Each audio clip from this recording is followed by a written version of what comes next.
সে বন্দি জীবনটাকে ভালো লাগে না। বন্ধুরা সব গেছে চলে কোথায় জানি না। মনে পড়ে তাই হাতটা বাড়াই, বন্ধু তোমারই খোঁজে, বন্ধু তোমারই খোঁজে। স্বাগত সবাইকে। ইভান স্যার আপনাদেরকে আমন্ত্রণ জানাই বন্ধু তোমারই খোঁজে, আমাদের খানিকটা ব্যতিক্রমী এই আয়োজনে। দর্শক, এই অনুষ্ঠানটা করতে আমরা প্রকৃতির মাঝে চলে যাই এবং যারা অনুষ্ঠানটা নিয়মিত দেখেন কিংবা দেখেছেন তারা নিশ্চয়ই অতিথি যারা আসেন তাদের মুখ থেকেও শুনেছেন প্রকৃতি আসলে সত্যিকারের বন্ধু। প্রকৃতির কথা মনে হতে আমার কাছে মনে হচ্ছে গ্রাম বাংলাদেশের সত্যিকারের বন্ধু, মানুষের সত্যিকারের বন্ধু। আমরা সেই গ্রামে ছুটে যেতে চাই, সেখানেই থাকতে চাই। আজকে এমন একজন মানুষকে আমরা অতিথি করে এনেছি, তাকে বলা যায় তাকে আমার কাছে মনে হয় গ্রামের বন্ধু। তিনি গ্রামকে ভালোবেসেছেন, তিনি ভালোবেসেছেন অভিনয়কে, তিনি ভালোবেসেছেন নির্মাণকে। তিনি আমাদের প্রিয় অভিনেতা, নির্মাতা, তিনি আমাদের সবার প্রিয় সালাউদ্দিন লাবলু। চলুন দর্শক, আমন্ত্রণ জানাই আজকের অতিথিকে। ভাই কেমন আছেন? একটু বসে। হ্যাঁ অবশ্যই ইভান, ভালো। হ্যাঁ, ভালো আছি। এমন একটা জায়গায় বসে আছি, চটের আগা মোবাইলে। লাবলু ভাই, এটা কেন? এবং আপনি শহর থেকে বিচ্ছিন্ন এই গ্রামেই আছেন, আপনি বলেও থাকেন শহরের মানুষ অনেক একা হয়, গ্রাম মানুষের অনেক বড় বন্ধু। এটা একটু জানতে চাই। এইটা আমার একটা খুবই নিজস্ব বোধের জায়গা। বন্ধু তো আশ্রয়ের জায়গা, বন্ধু তো সৎ, বন্ধু তো নিঃস্বার্থ হয়। সেই হিসেবে চিন্তা করলে সবচেয়ে আগে বন্ধু হচ্ছে আমার প্রকৃতি, গ্রাম।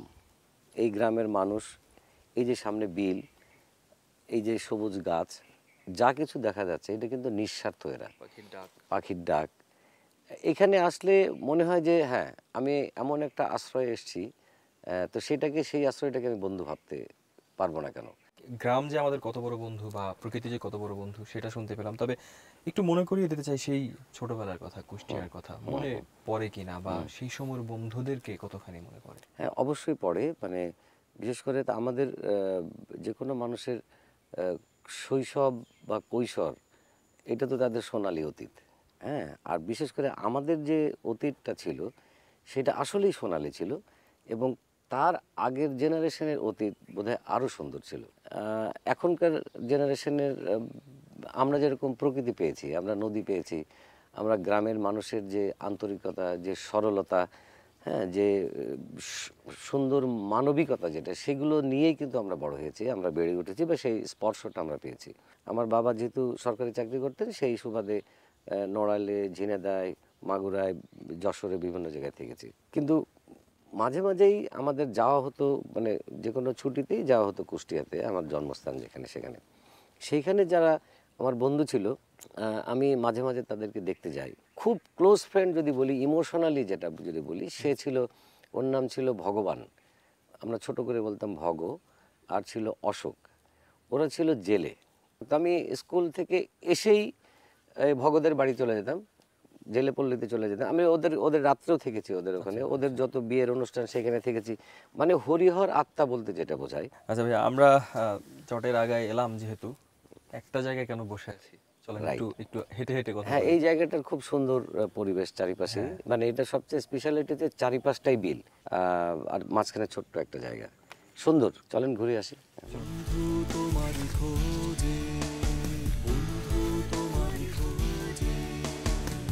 কলেজের গল্প একটু শুনতে ইচ্ছে করছে, আর নানান সময় নানান বন্ধুদের সাথে নানান অভিজ্ঞতা। বন্ধু সংখ্যা খুব কম হলেও তাদেরকে ঘিরে যে স্মৃতিগুলো, সেই স্মৃতির কথা আজ বলতে গিয়ে, অনুষ্ঠানের মাধ্যমে হলেও বলতে গিয়ে কেমন লাগছে, এবং এরকম একেবারে প্রকৃতির মাঝে এসে প্রথমতই মনে হচ্ছে যে আমার বন্ধুরা যাদের কথা বললাম, ওরা হয়তো বাস্তব কারণেই হয়তো ভেবে বসে আছে যে লাবলু আমাদেরকে ভুলে গেছে, দেখা হয় না, সে কত বছর দেখা হয় না।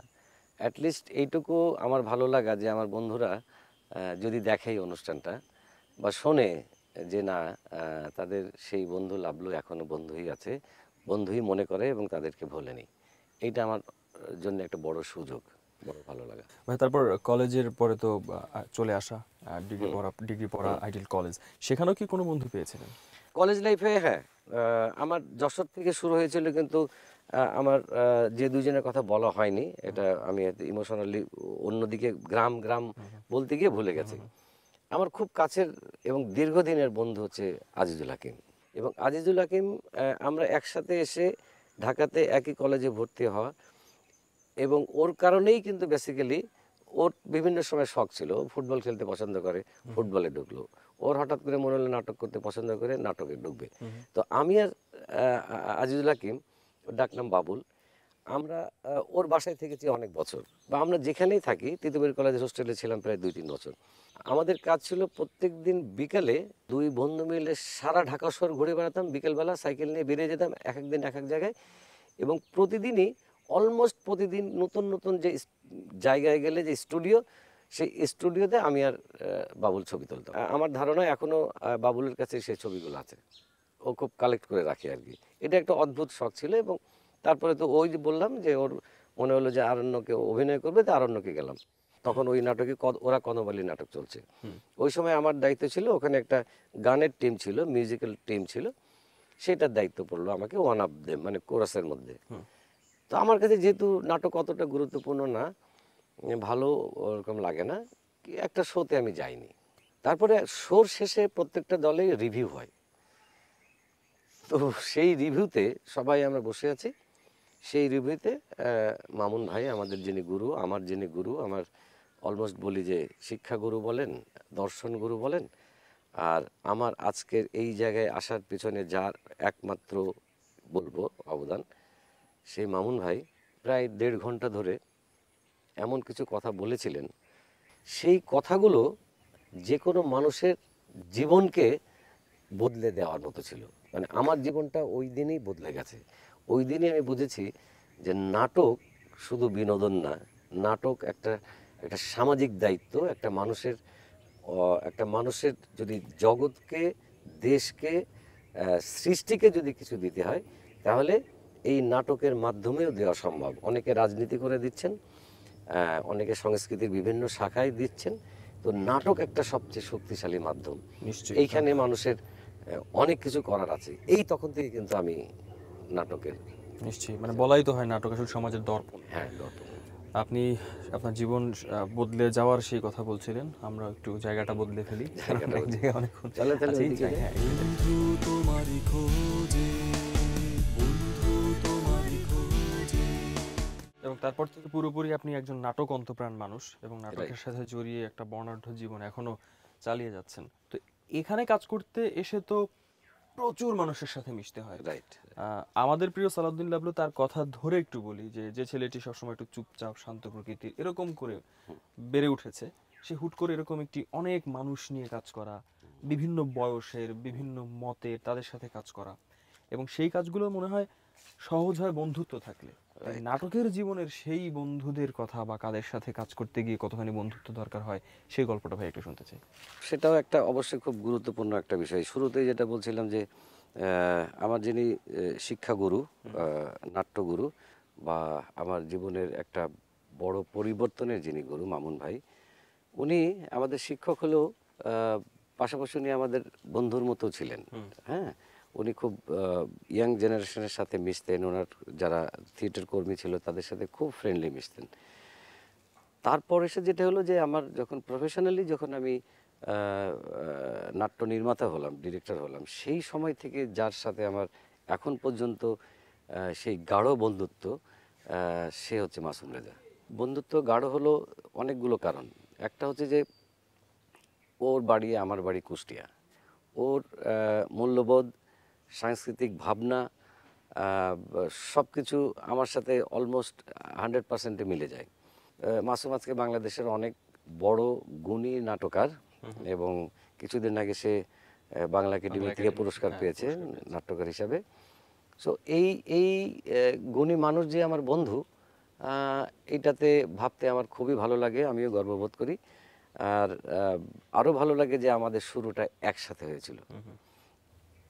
আর মানে এছাড়া ভাই, এই যে এখন সমসাময়িক তো অনেকের সাথে কাজ করা হচ্ছে নাটকের মানুষ যারা, কাদের সাথে বিভিন্ন সময় আসলে বন্ধুত্বর পাশাপাশি এটাও জানতে চাইবো যে এই শুটিং এর ব্যস্ত সময়ের মাঝখানে সময়টা কি করেন আপনারা, মানে কিভাবে কাটে? মানে না, অনেকের সাথে আমাদের মানে ওই অর্থে যে বন্ধুত্বের যে বিষয়টা, মানে একসাথে কাজ করতে গিয়ে যে রিলেশনটা হয়, ভালোবাসার রিলেশন হয়, শ্রদ্ধার রিলেশন হয়, স্নেহের রিলেশন হয়, সেটা অনেকের সাথে হয়েছে। যেরকম আমার খুব খুব প্রিয় একজন ছোট ভাই বলবো, কিন্তু সে অসম্ভব জ্ঞানী একটি ছেলে, অসম্ভব বদলে দেওয়া নাট্যকার যদি বলি, সে হচ্ছে ফারুক হোসেন।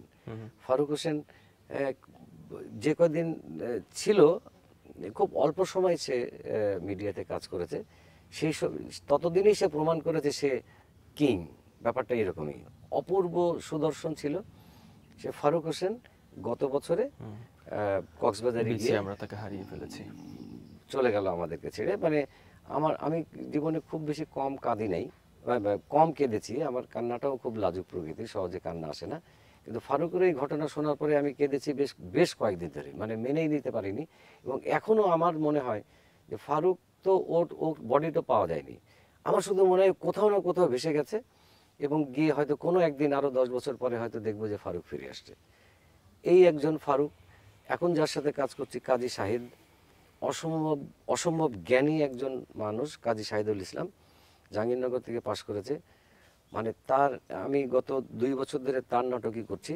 অনেক মেধাবী একজন মানুষ, সে দেশকে ভালোবাসে, শুধু তার সে গ্রামকে ভালোবাসে, এবং সে নাট্যকারের পাশাপাশি অর্গানিক এগ্রিকালচারের ওয়ার্কটা করে একদম সারা বছর ধরে। মানে কিরকম মাটির মানুষ বোঝা যায়।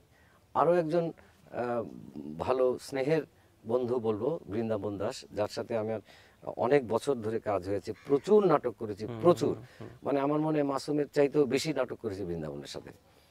বৃন্দাবনেরও আমার স্নেহের বন্ধু, কারণ ওর মধ্যেও গ্রাম প্রীতি আছে। ওর গ্রামকে দেখা, গ্রামের একদম মানুষগুলোর যে স্বভাবগত যে মজার জিনিসগুলো বা সিরিয়াস জিনিসগুলো, সেগুলোকে বৃন্দাবনের নাটকে পাওয়া যায়।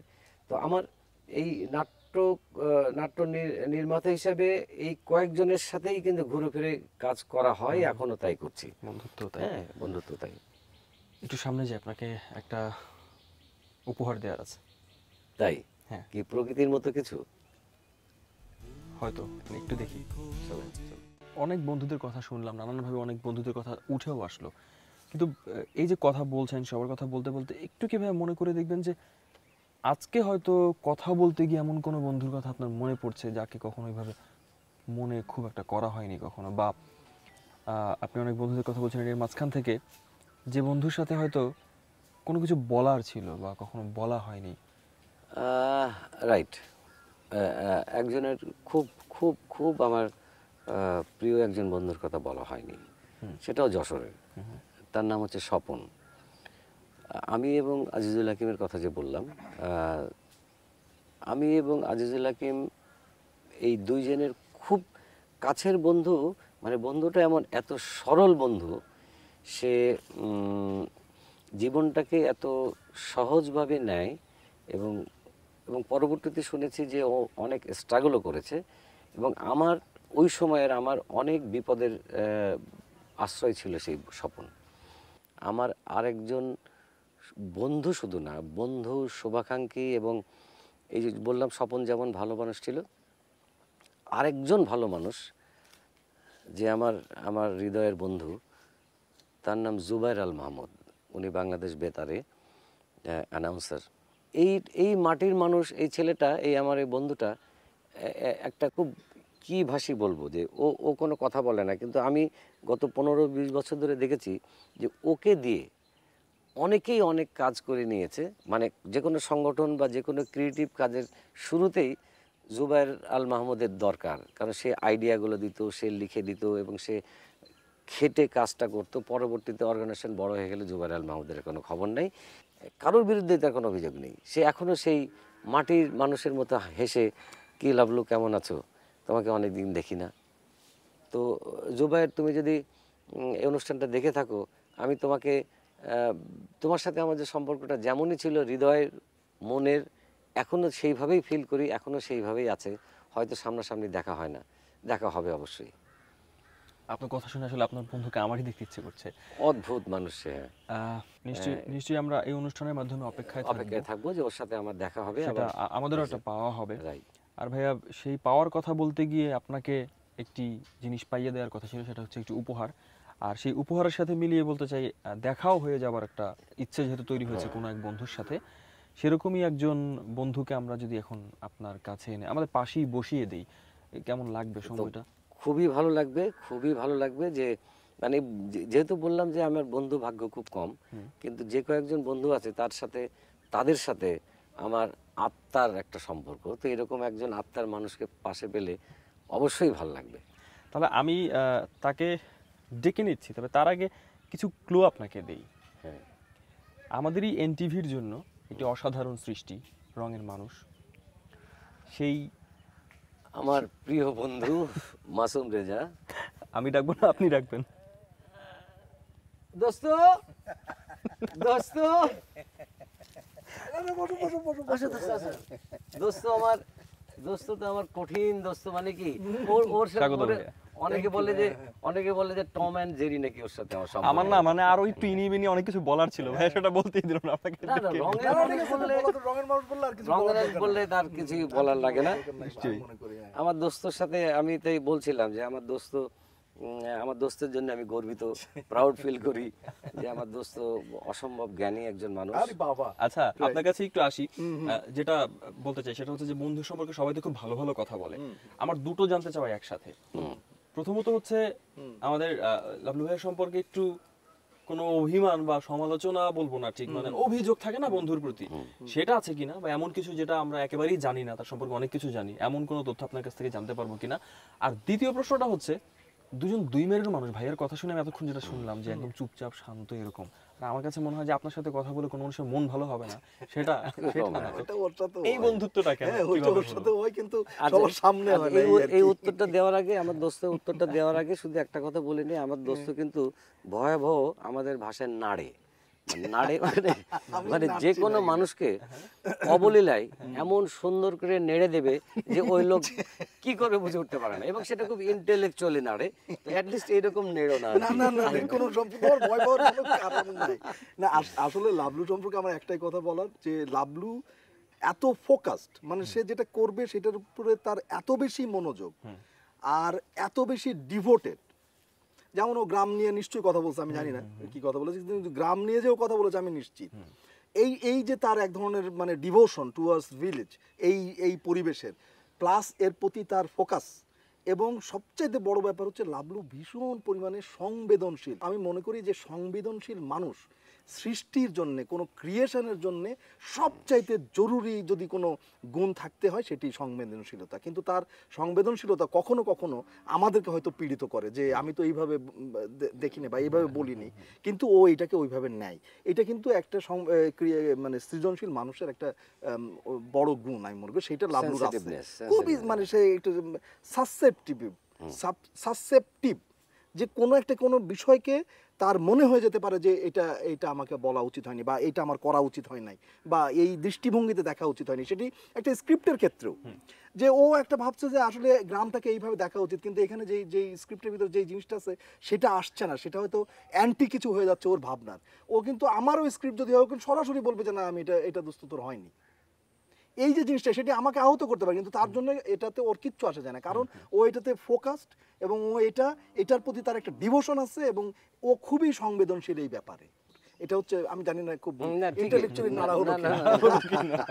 আর এই যে দুই মেরুর দুই মানুষের বন্ধুত্ব, না দুই মেরু ঠিক না, ও মৃদুভাষী হলে ও যে একটু ছোট্ট করে একটা কথা বলে, হ্যাঁ মৃদুভাষী হলো যে ওই ছোট ওই সুন্দরবনে একটা বেড়ে পোকা বলে একটা পোকা আছে, হ্যাঁ বাঘ একমাত্র বেড়ে পোকার কাছে হচ্ছে পরাস্ত, কারণ সে লেজের এমন একটা জায়গায় যে কামড় দেয় বাঘ ওটাকে তাড়াতে পারে। ঠিক আছে, আমার বন্ধু হচ্ছে তাই, ও ছোট্ট করে একটু বলবে আর আমাদের জ্বলতে জ্বলতে জান শেষ হয়ে যাবে। ঠিক আছে। আচ্ছা ভাইয়া, একেবারে দুজনের সরাসরি একটা মজার ঘটনা শুনতে চাই, আপনাদের সাথে ঘটে যাওয়া একদম সরাসরি দুজনের। না, মজার ঘটনা বলবো না, আমি লাভলুর ব্যাপারে ওই সংবেদনশীলতা যে আমি বলেছিলাম সেটা আমি বলি। সেটা হচ্ছে যে আমরা রঙের মানুষের শেষ পর্বগুলো লিখলাম, যেখানে রঙের মানুষের সবচাইতে জনপ্রিয় চরিত্র ডুবলো, তার ক্যান্সার হয়েছে, তাকে নিয়ে যাওয়া হচ্ছে। ও যখন ডুবলো, শেষের ইয়েগুলোতে সংলাপগুলো ভীষণ পরিমাণে সংবেদনশীল সংলাপ, হ্যাঁ। এবং আমি যখন লিখেছি তখন আমি লিখতাম, আমার অন্য একজন লিখতো, আমি বলতাম, আমি কিন্তু অন্যদিকে তাকিয়ে কাঁদছি এবং লিখছি। এরপর আমি স্ক্রিপ্টটা পাঠালাম, 1.5 দিন সেই স্ক্রিপ্টের শুটিং হয় নাই। 1.5 দিনের মাথায় ও আমাকে ফোন করে বলছে যে তুই এটা কি করছিস। আমি বললাম, কি করছিস? বলে আমি তো 1.5 দিন ধরে আমার রুম থেকে বার হতে পারি না, আমি এই ইয়ের শুটিং করতে যাচ্ছি। ভেতর থেকে কেঁদে ফেটে যাচ্ছে আর কি। কেঁদে ফেটে যাচ্ছে। এটা হচ্ছে আমি যেটা বললাম, এটা হচ্ছে আমার আর লাবলুর কেমিস্ট্রির সবচেয়ে বড় জায়গা, যে আমি যে কেমিস্ট্রি ফিল করছি ও সেই কেমিস্ট্রি ফিল করছে, একই অনুভব দুজন করে। যেটা তখন আমিও বলছিলাম যে ওর ভাবনা এবং আমার ভাবনা, ওর সবকিছু মানে একদম মনে হয় যে একই ভাবনা মনে হয়। বন্ধুত্বের সবচেয়ে গুরুত্বপূর্ণ শর্ত বোধহয়, যদি শর্ত থেকেই থাকে, এই শর্তটা বোধহয় সবচেয়ে গুরুত্বপূর্ণ। ভাই, অনুষ্ঠানের একদম শেষ দিকে চলে এসেছি, আর কথা বলতে পারলে নিশ্চয়ই ভালো লাগতো, কিন্তু সবকিছুর যে নিয়ম আছে সেই নিয়মেই আসলে আমাদেরকে বিদায় হয়তো নিতে হবে। তবে আপনার কাছে ভাই একটা শেষবারের মতন একটা ফেভার চাই, বলো। যে এভাবে তো যাবো না, আমি একটু বিদায় নিব, তারপর ভাইয়ের গান শুনবো। হ্যাঁ, ওই বাবা মান্নাদের গান ও যে কি চমৎকার কি করে বলে, এই তো এই এই যে যে এই যে নেড়ে দিল, এই যে এখন কয়েকদিন নেড়ে দিল। আগে, হ্যাঁ কয়েকদিন আগেই তো গাইলো। অবলীলাই অবলীলাই কথাটা বললো, আসলে কিছুই না, বললাম এটাই কিন্তু একটা নাড়া, না, এই যে আমাকে নেড়ে দিল। না না, নারী নাই। আমি একটু বিদায় নিয়ে তুমি আসি। বিদায় নাও, বিদায় ততক্ষণ নিয়ে ও গান তারপর, রেডি করো। আমরা গানটা ঠিক শুনি। আছে। প্রিয় দর্শক, এরকম হাসি মুখে বিদায় নিতে চাই, এবং সামনের সপ্তাহে আবারও কাউকে না কাউকে নিয়ে নিশ্চয়ই তার বন্ধুত্বের দিনগুলোর কথা, বন্ধুত্বের কথা আপনাদের কাছে তুলে ধরবো এই বন্ধু তোমারই খোঁজ অনুষ্ঠানের মাধ্যমে। এনটিভিতে সেই অপেক্ষায় রাখলাম। আর যাবার বেলায় কথা নিশ্চয়ই আপনারাও বুঝে গেছেন, বন্ধু মানে হচ্ছে এক মন, শরীর দুটো হতে পারে, আত্মা তো একটাই। সেরকম বন্ধুত্ব নিয়ে ভীষণ ভীষণ ভীষণ ভালো থাকুন এবং বন্ধুদের সাথে থাকুন, নিজে ভালো বন্ধু হয়ে উঠুন, সেই প্রত্যাশায় আজকের মতো বিদায় নিচ্ছি। চলুন দর্শক, আমরা আমাদের আজকের অতিথি, প্রিয় মানুষ সালাউদ্দিন লাবলু, তার কণ্ঠে একটা গান শুনতে শুনতে বিদায় নিই। তুমি একজনই শুধু বন্ধু আমার, শত্রু তুমি একজন, তাই তোমাকেই ভালো লাগে, তোমাকেই ভালো লাগে। কোথায় জানি না। মনে পড়ে